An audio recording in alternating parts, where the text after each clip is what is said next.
Adam, our boy Adam in San Francisco. What's up, Adam? What's up, baby?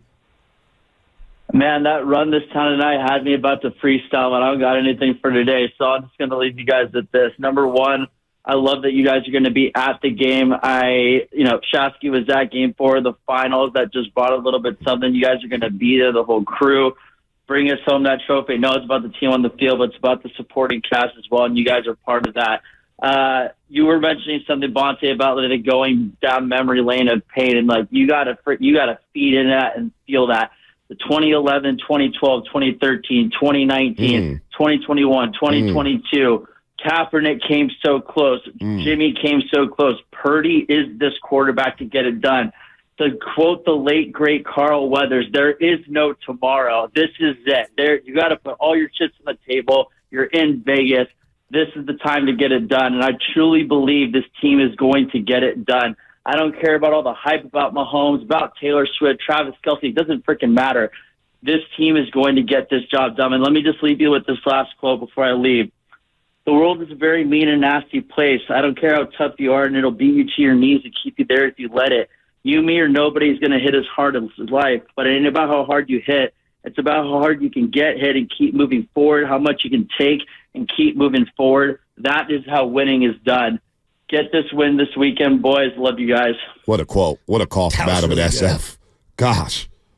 Damn, Adam. That's tough. Got me in my feelings right now. Got me in my listen, man. Last night was a good night for me. Personally, just mentally getting ready for this big game. I got sent the photo of the Super Bowl field yesterday. And I'm like, oh, my gosh, look at the field. The paint, they'll paint it up. They'll touch it up, no doubt, today, tomorrow. But the field was set up. And I'm thinking, boy, we're going to be in that stadium at Allegiant for the Super Bowl watching the 49ers. Then I do Warriors pre and post, and the Warriors quietly go 4-1 on this 5-game road trip. First time they got 4-1 on a road trip of a 5-game or more since January of 2019. And the vibes feel right. And Steph Curry, at the age of 35, drops 42 big ones. He had a road trip in which he dropped a 60-burger and a 40-burger. And he hits 10 threes in a game for the 42nd, 43rd time in his career. And I'm like, okay, the Warriors, the vibes are feeling right. You got 4 games for the All-Star break? Okay, cool. I'm feeling good. And then during the post-game show, I get the alert. Patrick Willis is getting inducted into the Pro Football Hall of Fame. I said, wow, that shocked me. I thought he was going to have to wait a couple more years. And then Christian McCaffrey, he gets the Offensive Player of the Year award, and he has that great speech afterwards. And then I see a photo of Brock Purdy and Christian McCaffrey with the Super Bowl 58 vest on, made by Christian Juszczyk, and they're receiving their FedEx Air and Ground Players of the Year. And I'm thinking, you know what? It's a good night for the Bay. It could be a monumental week for the Bay Area on Sunday. It really can, man. The vibes are really good. I feel really good about this game, Shasky. I do, man. And I know who's on the other side. I understand Patrick Mahomes could go down as one of the all-timers. Can we agree? The fear and the anxiety of facing an all-time legend, isn't this what sports is all about? It's what it's all about, man. This is what it's all about. And, you're talking about Brock Purdy. I was listening to Adam, wax poetically about how all these other quarterbacks fell short and Brock Purdy. Look, Brock doesn't have to carry this team. He just needs to do his job. And I think that's where Kyle Shanahan comes into the equation, where I'm expecting Kyle Shanahan allow this young man to get settled in so it's a normal game as quick as possible. Drew Brees, I was listening to with Cowherd yesterday because it popped up on my timeline, and he said he airmailed his first pass. They did a fullback dive on the first play, okay, because they were all so amped. Right. He airmailed the first pass by 10 yards, and it would have been a touchdown over the top. He said, I was so amped, I couldn't calm down. And Sean Payton and him both had to calm down as play caller and as quarterback. And so he expects Kyle Shanahan, who's been here before, to recognize that, understand that, and try to set this game plan up early in the game to accommodate Brock Purdy's amped up nature, which is going to be no matter how calm you are, and to make it easy on him by handing the ball off early in the game or some small controllable passes to let them settle in and know it's a normal game. No doubt. Jet sweeps, running the ball. I expect them to do that with Brock Purdy. Listen, you brought up fear and anxiety. It's the best feeling in the world. And I'm not going to sit up here on a Friday. You guys know us. It's the you guys know queasiness. us. You guys know us. We try to keep it as authentic as possible. I don't know how to sugarcoat things. That's one of my flaws in my game. I don't know how to sugarcoat it for you guys. But I'm going to sit here and tell you, we should absolutely fear Patrick Mahomes. He's an all-time great. I understand what we're going up against, but it's never been easy for the Bay. No. It's never been easy. Think about we had to go through the Cowboys in the 90s, an all-time team. The Warriors had to go through LeBron freaking James, who's considered by many to be the greatest player in NBA history. He's either one or two. All right. He's on the short list.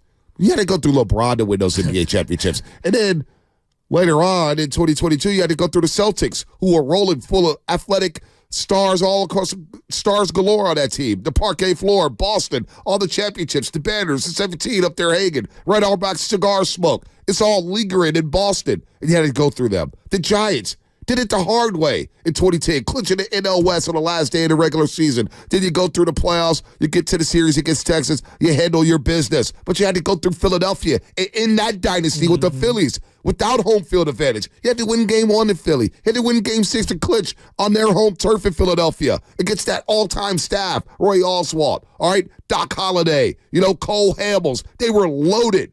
It's never easy for the Bay. 2012, you're down 0-2 in the first round against Cincinnati, and you got to go to Cincinnati. You know what I'm saying? It's never easy for the Bay. And you know what? I want it like this. Well, I'm glad you're referencing all these different, resilient stories. Thinking about Brock Purdy, I don't care about the future and what he'll become in 15 years from now. If he wins this game, even if he plays mediocre, he wins this game. Think about some of the people whose entire legacy in the Bay Area has completely changed because they won the one. Yep. Whether it's Cody Ross or a Barry Zito. Barry Zito was a bad Giant. It was a horrible signing. He had that one game, obviously in the NLCS, but he also had that one game against Verlander, game 1. Think about Pablo Sandoval. As ugly as it was when he left the Giants, the guy hit 3 home runs in a World Series game. Yep. When you think about these guys, Madison Bumgarner, it ended kind of ugly. It did end ugly. But game 7 lives forever. 2014 is one hell of a run for that man. I mean, Brandon Belt, we think about one moment, the 18th inning home run. Yep. So many guys. Which is crazy because Brandon Belt actually balled out that series against the Royals. He had a great World Series. He was really good in that series. I know, but like Travis Ishikawa, I can go right down the list. There are certain players, when you win a championship, they become immortalized. No matter what ends up happening for the remainder of their career. If Brock Purdy can find a way to bring this organization its first championship in 30 years, the guy's going to go down as an all-time legend no matter what happens after this year. There's no doubt. There's no doubt. This whole team's going to go down as legendary. Debo, Christian McCaffrey, Fred Warner, they all get elevated. Now, all of a sudden, you're comparing this team to the great Super Bowl teams of the past. You're saying, are they better than the 94, 95 Niners? Are they better than the 89 Niners? Are they better than 88 Niners? Are they better than the 81 Niners? Are they better than the 84 Niners? But you can't have the conversation unless you win it on Sunday. And then I'm just thinking about it again. Listen, Travis Kelce, all-time receiving tight end. He's going to Canton, Ohio. Andy Reid, all-time offensive guru in the NFL on a short list of great minds, brilliant minds when it comes to offensive football, X's and O's. You got to go through them. But again, it's never been easy for the Bay. You brought up 2014. We had one starting pitcher. That was worth the damn. Madison Bumgarner. They got 6 combined outs from their Game 6 and Game 7 starters. Tim Hudson and Jake Peavy. All right? You're riding Ryan Vogelsong. All right? You are riding them. You're riding a bullpen. You're riding a patchwork lineup. 3 different leadoff hitters in that run, right? I know. Angel Pagan. You had Gregor Blanco. You had Andres Torres. And you had to go through some big boys. So for the Bay, it's never been easy.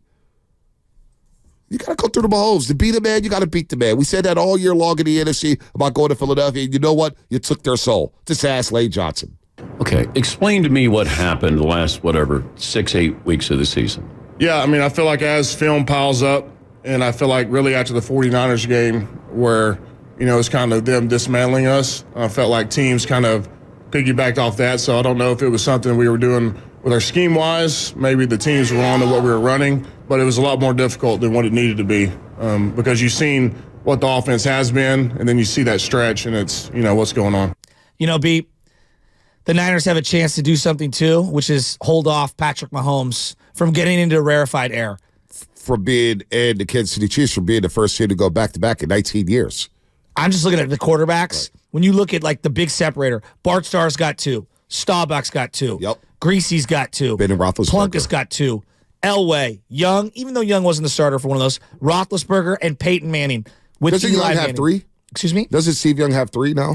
Because 2 is a backup. Cincinnati. Well, it says here 2, but okay. yeah, you're right. Cincinnati, you're right. and the He was 3. Broncos. You're right. But yep. I consider him 1. Yeah, We because consider he was him the 1 because he starter, was no the doubt. starter. Eli and Peyton. Right now, Mahomes has 2. He would join Earl Morrall, who was a backup. Troy Aikman with 3. And then it's just Bradshaw, Montana, and then Brady with the 7. Yep. I mean, you're talking about a guy who's going to go down. He's 28 years old. Yeah. You stop him from getting this one? And you stop the Chiefs from going back to back. I think that's because all of a sudden the Chiefs win this one, and they're thinking about three-peating, becoming the first team to three-peat. Think about what the Super Bowl does for them. So you want to stop all that noise. Stop it all right now. You know what? We got the 2 perfect callers. We got 2 perfect callers to shut that down. I'm gonna go to Berkeley first, to Nick in Berkeley. Then I'm going to a place that we need to go to and we need to hear from. But first, Nick in Berkeley. Nick, what's going on, man? What's up, you guys? Hey, man, I'm so sick of the damn Chiefs, dude, because they've been whooping on us for a minute. Man, we're about to let them cats have it. We didn't have Ayuk. We didn't have McCaffrey. Man, I'm telling you right now, we're about to trounce these cats like we did Philly, like we did Dallas, man. It's not going to be close, man. It's our year. It's destiny, man. There's no way. I don't even complain about the referees during the game. We know they're going to make no calls or bad calls. We're not even tripping off that. Our team is not even tripping off that. We're battle tested. We've overcame and had every type of game in the last couple of years and can come up a little short. But now our team is man, I've never seen a juggernaut like this, man. Purdy is not a pool party. It's going to be a Purdy party. Let's go, Nick. Let's go, Nick. I'm telling you right now. You sound calm, Nick. Nick, you sound a little calm this morning. To get super hyped. You sound calm this morning, Nick. Nick, you're a little calm. What's that? You're a little calm. Man, because you know what? It's like the calm before the storm, baby. Because I'm about to be ripping the roof shingles off my house. I'm gonna be yelling so loud. I may put my TV outside because I'm about to be so hyped. I got to jump around, baby. Man, this is it, man. I'm so ready for payback for losing that bum Super Bowl when we had no receivers and Garoppolo back there with happy feet with a 10-point lead. Man, it's none of that now. And Shanahan, he should be in the zone right now, just like a pilot in a rocket flying through the air, like he's not even tripping, man. You know what I'm saying? Like if he's not, then he needs to check himself. And let me tell you something, man. I appreciate y'all taking the calls. Because when we started this season off early, and I've been calling every single week, y'all always take my calls, man. You know, Shasky, man, shout out for being a new dad, man. It's like an omen, man. I keep thinking about that, man. It's a sign, man. I agree. All these things have come full circle from what we've been talking about through the bitter losses, the 3-game skid, all that, man. All the roasters calling in with all their great ideas and takes and views. Man, it's all wrapped into one big 49er bowl right now, and we're about to crush these fools, dude. Let's go, Nick. Let's go, Nick. Let's go, Nick. I love that. Hey, y'all better get hyped at the game. Let's go, Niner Empire. Represent. Stay hyped the whole weekend. Let's go, y'all. Love y'all. Let's go.